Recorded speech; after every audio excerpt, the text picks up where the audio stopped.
So it's now a special pleasure for me to welcome on stage Thomas Jarzombek, Parliamentary State Secretary to the Federal Minister for Digital and State Modernization. The stage is yours, Thomas. We're very happy you're here. Hi.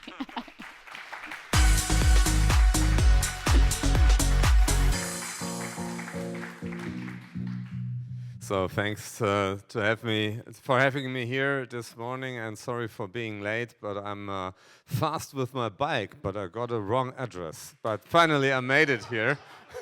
So I went the extra mile to come here. Isn't that so bad, or is it?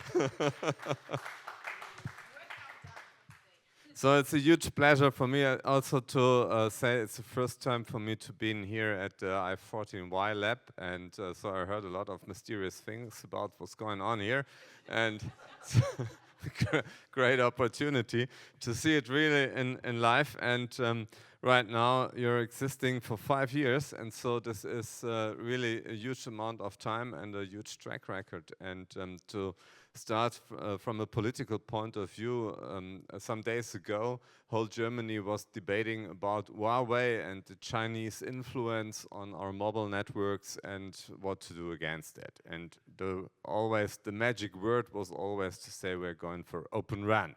So this is our opportunity as Europeans, not only to come back to the market, as we never left it with Nokia and Ericsson, as we still have some big players here when it comes to mobile network infrastructure, which we could not say, for instance, when we look at cloud services or others, where we have to gain a little bit more market share to get relevant.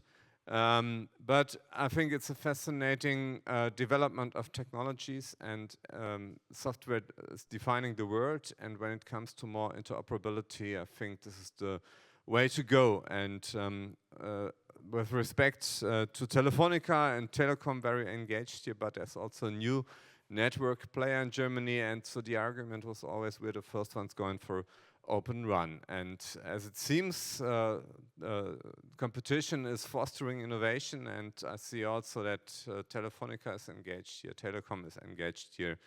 And I think this is good, and it's a way we have to go to build Open RAN also as a technology that really hits the market. My impression is it's going forward, but there is still a way to go. And the I14Y lab, so I was told, is really a key player to foster this development, and you have established a certification framework for Open RAN components. I think this is really key, and issued already the first certificates and badges for Open RAN in Europe. And you're a officially recognized partner of both the Open RAN, the O-RAN Alliance, and the Telecom Infra project. You seek actively and maintain international cooperation, for example, with the NTIA in the United States and the Industrial Technology Research Institute in Taiwan.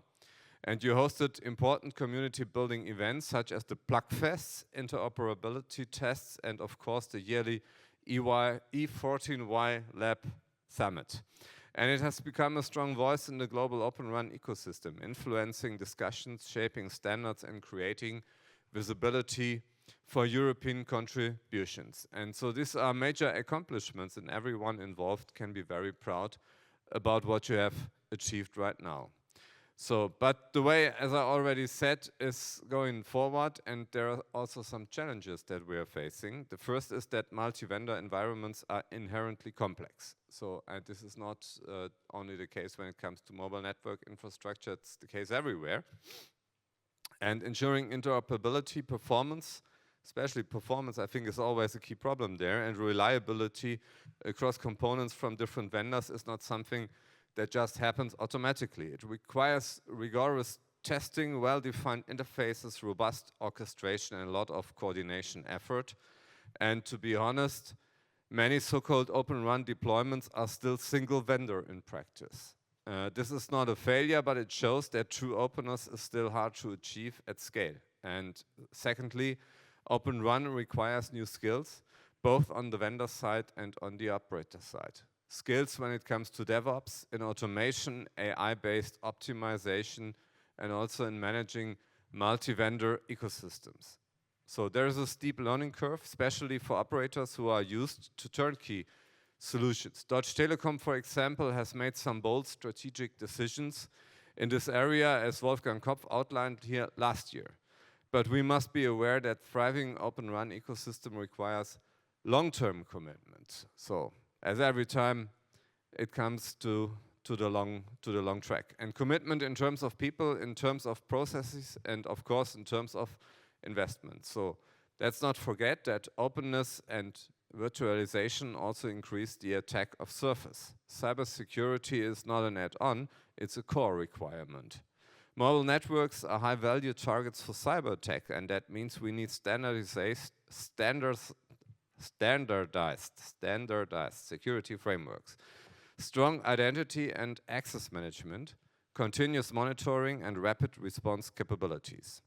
Open RAN must not become a weak spot, it must be secure by design. So, and that's what you're going to do here today, and therefore a warm welcome from my side, and our team is here, and we are very interested in seeing how developments go on, and for us it's crucial to be in the front of the development for the next generation of mobile networks, and we also want to stay and get a real a good site for development of these technologies from the industrial point of view, and for me, as being a member of parliament for Düsseldorf, and a lot of these vendors also are in my constituency. I know this also from a close point of view. So our full commitment to what you're doing and our full support, and for us it's absolutely crucial to stay here as a strong industrial leader. So all the best for your conference, and have a good time here. Much. Thank you, Thomas.